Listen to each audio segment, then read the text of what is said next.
नमस्कार दोस्तों। आज स्वतंत्रता दिवस के मौके पर मैं आप सभी को हार्दिक शुभकामनाएं देता हूं। मैं आपको बता दूं कि आज 15 अगस्त 2021 को हम अपना आज़ादी का 75वां वर्ष मना रहे हैं। आज हम आपको बताएंगे कि हमारा भारत देश जो है वो किस तरह से आज़ाद हुआ। बात 1600 ईस्वी की है, जब यूरोपियन कंपनियां भारत में आई व्यापार करने के लिए, और उसके बाद वह धीरे धीरे अपनी राजनीतिक शक्तियों को बढ़ाकर भारत पर शासन करने लगी। दोस्तों, ये है हमारा भारत। सबसे पहले हम बात करते हैं फ्रीडम फाइटर्स की। 1800 और 1900 के बीच के जो यह प्रमुख स्वतंत्रता सेनानी हैं, जिनमें कि मुख्य हैं लोकमान्य तिलक जी, लाला लाजपत राय, रानी लक्ष्मीबाई, तांते टोपे, नाना साहिब। और इसके बाद 1900 से लेके 1947 के स्वतंत्रता सेनानी मुख्य रूप से जो हैं वो ये है। इनमें सुखदेव, राजगुरु, नेताजी सुभाष चंद्र बोस, दादा भाई नौरोजी, वल्लभ भाई पटेल, महात्मा गांधी, चंद्रशेखर आजाद, भगत सिंह, राजबिहारी बोस, बिपिन चंद्र पाल, अब्दुल गफ्फार खान, सरोजनी नायडू, अब्दुल कलाम आज़ाद, पंडित जवाहरलाल नेहरू, गोपाल कृष्ण गोखले और भीमराव अंबेडकर मुख्य रूप से हैं। दोस्तों, अब 1600 के आसपास यूरोपीय कंपनियां भारत में आई, जिनमें पुर्तगाली आए, फ्रेंच आए, डच आए और ब्रिटिशर्स आए। धीरे धीरे इन्होंने भारत में व्यापार करना शुरू किया, और जब इन्होंने देखा कि भारत एक कमज़ोर देश हो चुका है, तो उन्होंने यहाँ पर शासन करने की सोची और अपनी राजनीतिक शक्ति को मजबूत बनाया। दोस्तों, 1600 से लेके 1757 तक इन्होंने व्यापार किया, और उसके बाद अपनी राजनीतिक शक्तियों को बढ़ाया। 1757 में प्लासी की लड़ाई, 1764 में बक्सर का युद्ध, बक्सर की लड़ाई, इन दोनों लड़ाइयों ने भारत को कमज़ोर कर दिया और ब्रिटिश शासन की जो है वो एक तरह से नींव रखी। इसके बाद अंग्रेज़ों का संघर्ष मैसूर के साथ, पंजाब, मराठा, सिंधियाज, इन सभी के साथ अंग्रेज़ों ने लड़ाइयाँ लड़ी और भारत को और कमज़ोर कर दिया। इसके बाद हम बात करते हैं 1857 में जो क्रांति हुई थी, जो कि भारतीय स्वतंत्रता की पहली लड़ाई मानी जाती है। यह एक बहुत ही महत्वपूर्ण लड़ाई थी, जिसमें कि आज़ादी की चिंगारी जो है वो उत्पन्न हो गई थी। अब इसके बाद बात करते हैं 1885 की, जहाँ पर इंडियन नेशनल कांग्रेस की स्थापना की गई। इंडियन नेशनल कांग्रेस जो है वो कानूनों के लिए मांग करते थे, और जो भारतीयों की एक्सप्लॉयटेशन, शोषण होता था, उसके विरुद्ध आवाज़ उठाते थे। इसके बाद आता है 1905 में। 1905 में महत्वपूर्ण घटना हुई थी, जिसे हम पार्टीशन ऑफ बंगाल कहते हैं। दोस्तों, अंग्रेज़ों की शुरू से यह नीति रही है कि फूट डालो और राज करो। इसी तरह वह राज्य को तोड़ देते थे और फिर उस पर अपना राज करते थे। इसी तरह उन्होंने बंगाल का विभाजन किया। बंगाल का विभाजन करते ही लोग जो हैं वो गुस्से में आ गए, और इसके विरुद्ध उन्होंने स्वदेशी आंदोलन शुरू किया। स्वदेशी आंदोलन में ऐसा था कि वो अपने हाथ से बनाई गई वस्तुओं का प्रयोग करते थे, और ब्रिटिशर की जितनी भी वस्तुएं थी उनका त्याग करने लगे थे। इसके बाद आता है 1907। 1907 में होता है सूरत स्प्लिट। सूरत स्प्लिट में इंडियन नेशनल कांग्रेस जो है वो दो भागों में टूट जाती है, एक नरम दल और एक गर्म दल। नरम दल जो कि अहिंसात्मक रूप से विनम्रता पूर्वक अपना काम करते थे, और गर्म जो है तो वो थोड़े एग्रेसिव होकर अपना काम करते थे। गर्म दल में मुख्य रूप से लाला लाजपत राय आ जाते हैं,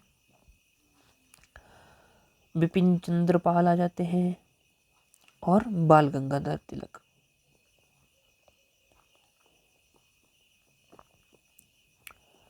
ठीक है दोस्तों, अब कांग्रेस जो है वो दो हिस्सों में डिवाइड हो गई। अब अगली घटना है 1909 की, जब मॉर्ले मिंटो रिफॉर्म यानी कि मॉर्ले मिंटो कानून जो है वो ब्रिटिश से आते हैं। इस कानून के अनुसार हिंदू मुस्लिम को अलग कर दिया गया, जैसे कि वोट डालो, इनको अलग अलग करो, इनकी ताकत को ख़त्म करो, और हिंदुओं को अलग कर दिया गया, मुस्लिम्स को अलग कर दिया गया।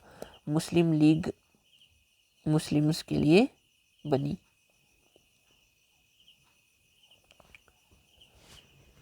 इसी तरह सिलसिला चलता रहा। अब उसके बाद 1915 में एक घटना होती है, जब महात्मा गांधी जी साउथ अफ्रीका से वापस आ जाते हैं। 9 जनवरी 1915 को महात्मा गांधी जो है वो साउथ अफ्रीका से भारत वापस आते हैं। 9 जनवरी को इसी उपलक्ष्य पर हम भारतीय प्रवासी दिवस भी मनाते हैं। अब महात्मा गांधी भारत की सिचुएशन को देख रहे हैं, बहुत जगह जगह जाकर देख रहे हैं कि भारत की स्थिति क्या है। तभी 1916 में लखनऊ सेशन होता है।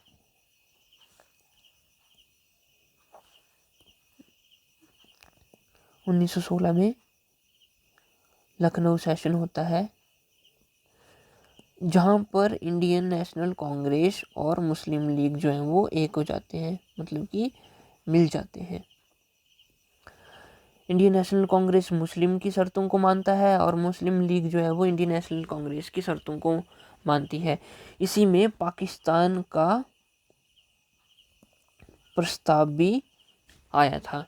मुस्लिम लीग का कहना था कि हमें अपना एक अलग राज्य चाहिए जहाँ पे सिर्फ मुस्लिम ही होंगे, जिसको पाकिस्तान का नाम दिया गया। अब 1917 में महात्मा गांधी सत्याग्रह शुरू कर रहे हैं। उन्होंने सत्याग्रह की एक सीरीज शुरू की। सत्याग्रह का मतलब सत्य का आग्रह, मतलब अहिंसात्मक रूप से हड़ताल करके सामने वाले को हराना।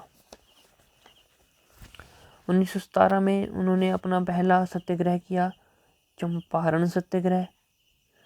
1918 में उन्होंने खेड़ा सत्याग्रह, मजदूर मिल आंदोलन,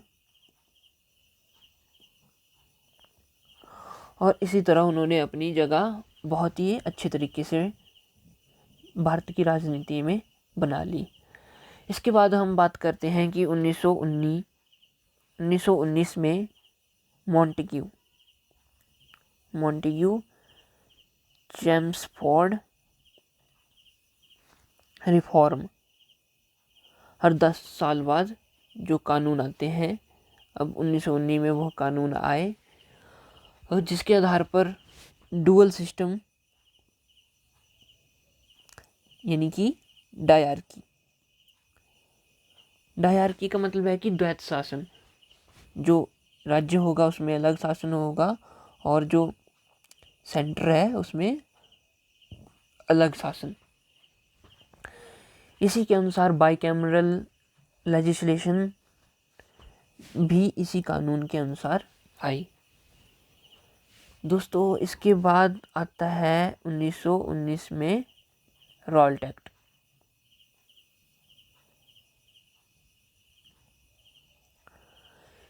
ये बहुत ही बुरा एक्ट था, एक किस्म से हम कह सकते हैं कि बहुत ही खराब एक्ट था। इसके अनुसार किसी भी भारतीय को जेल में डाला जाता था। शक के आधार पर बिना किसी कार्यवाही के उन्हें जेल में डाल दिया जाता था। पंजाब के एक नेता होते थे जिनका नाम था किचलू, उनको भी जेल में डाल दिया, जिस कारण कि 1919 में लोगों ने जलियांवाला बाग में प्रोटेस्ट किया जहाँ पर जनरल डायर ने गोलियां चला दी और जिसे कि जलियांवाला बाग हत्याकांड के नाम से जाना जाता है। यह देखते हुए गांधी जी ने असहयोग आंदोलन यानी कि नॉन कोऑपरेशन मूवमेंट 1920 में नॉन कोऑपरेशन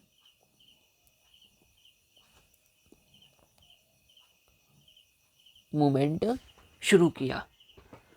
यह आंदोलन बहुत ही तेज प्रभाव में आया।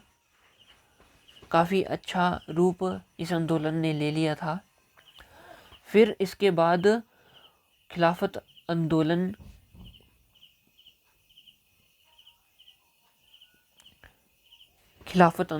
जो कि मुस्लिम्स ने शुरू किया।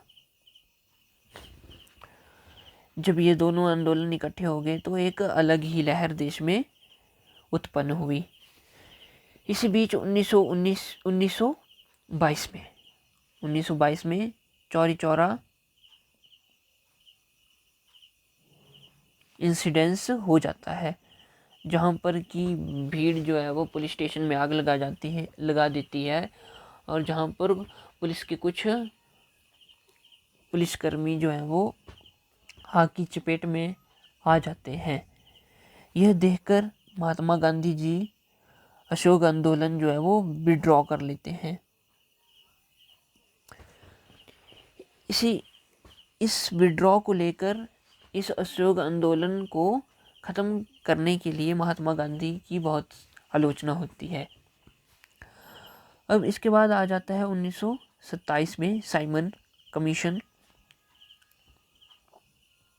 भारत आता है। ये साइमन कमीशन वही जो 10 साल में कानून आता था, आना यह 1929 को था, लेकिन 1927 में आता है, जिसे कि भारतीय द्वारा बहुत ही विरोध का सामना करना पड़ता है। अब इसके बाद 1928 में नेहरू रिपोर्ट आती है। इस रिपोर्ट में स्वराज की बात होती है, कानूनों की बात होती है, आज़ादी की बात होती है। अब इसके बाद लाहौर सेशन होता है 1929 में। लाहौर सेशन में पूर्ण स्वराज की मांग होती है, पूर्ण स्वराज की बात होती है। और 1930 यानी कि 26 जनवरी 1930 को झंडा फहराकर पूर्ण स्वराज की मांग की जाती है। तभी 26 जनवरी को हम रिपब्लिक डे के रूप में मनाते हैं।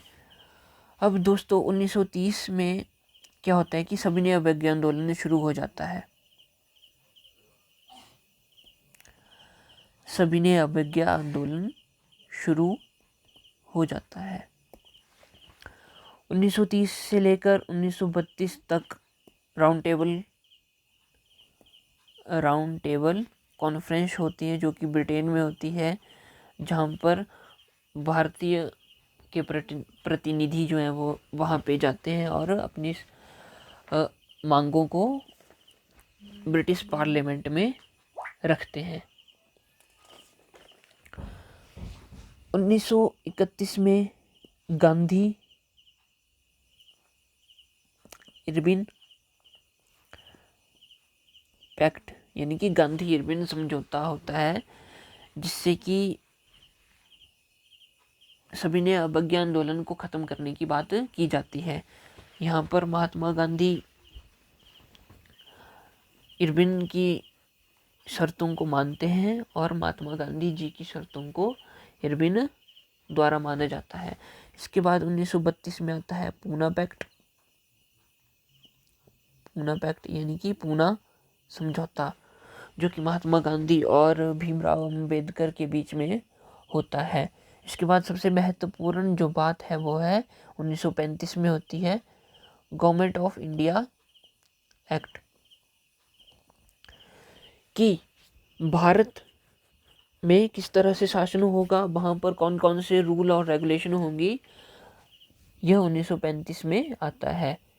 जहाँ इसके अनुसार जो मुख्य रूप के जो प्रोविज़न है वह कांग्रेस के लोग जो हैं वो इलेक्शन लड़ सकते हैं। जो प्रोविंस हैं, जो रियासतें हैं, वह अलग रूप में अपना काम कर सकती हैं। अब वह उनके अंडर नहीं रहेंगी, मतलब कि अंडर तो रहेंगी लेकिन उनको आज़ादी दी जाएगी। ठीक है, तो इसमें कांग्रेस को इलेक्शन लड़ने दिया जाता है और जो है वो प्रोविंस जो है वो उनको ऑटोनॉमस कर दिया जाता है। ठीक है, इसके बाद आता है 1939, जब वर्ल्ड वार 2 जो है वो शुरू हो जाती है। अब यहाँ पर बात होती है कि अगर भारतीयों ने वर्ल्ड वार 2 में ब्रिटिश का साथ दिया तो भारत को आज़ाद कर दिया जाएगा।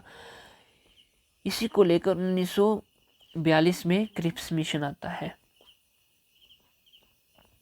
जो कि भारत की स्वतंत्रता की बात करता है कि भारत को एक डोमिनियन स्टेट का दर्जा दे देंगे, लेकिन भारतीय कहते हैं कि नहीं, हम पूरी तरह से स्वतंत्र होना चाहते हैं और हमें पूरी तरह से स्वतंत्रता दी जाए। 1942 में ही क्विट इंडिया मूवमेंट चलाया जाता है, जिसमें कि महात्मा गांधी जो है वो करो या मरो का नारा देते हैं कि अब समय आ गया है अपनी पूरी ताकत के साथ लड़ाई करने का। 1946 में कैबिनेट मिशन भारत की आज़ादी के लिए भारत आता है और 1947 में माउंटबेटन प्लान, जिसके अनुसार भारत को आज़ादी दी जाती है और भारत के जो 2 हिस्से किए जाते हैं, एक पाकिस्तान और एक इंडिया।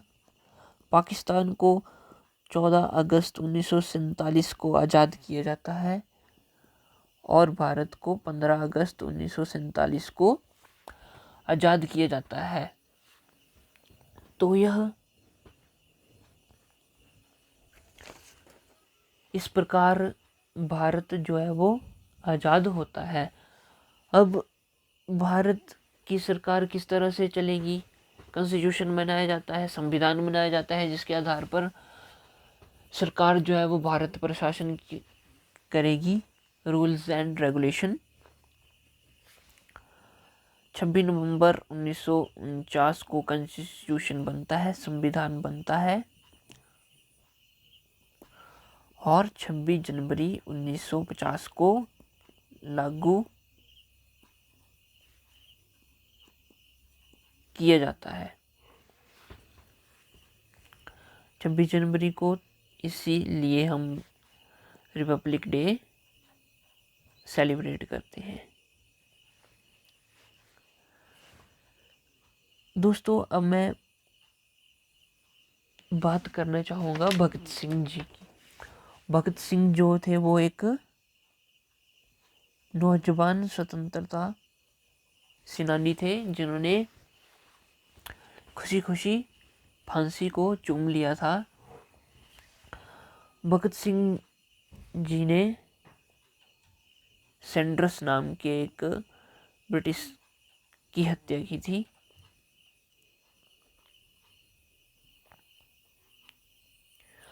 जिसके आरोप में भगत सिंह जी को ढूंढा जा रहा था और 1929 में भगत सिंह प्लस बट्टू केशवर ने ब्रिटिश असेंबली में बम गिराया। ब्रिटिश असेंबली में बम गिराया था और अपनी गिरफ्तारी वहां पर दे दी थी। यानी कि सरेंडर कर दिया था। इन्हीं आरोपों के आधार पर उन्हें फांसी दी गई थी और भगत सिंह ने अपनी युवा उम्र में ही फांसी को चूम लिया था। तो दोस्तों, इस प्रकार भारत को आज़ादी मिली थी। आशा करता हूँ कि आपको समझ आया हुआ होगा।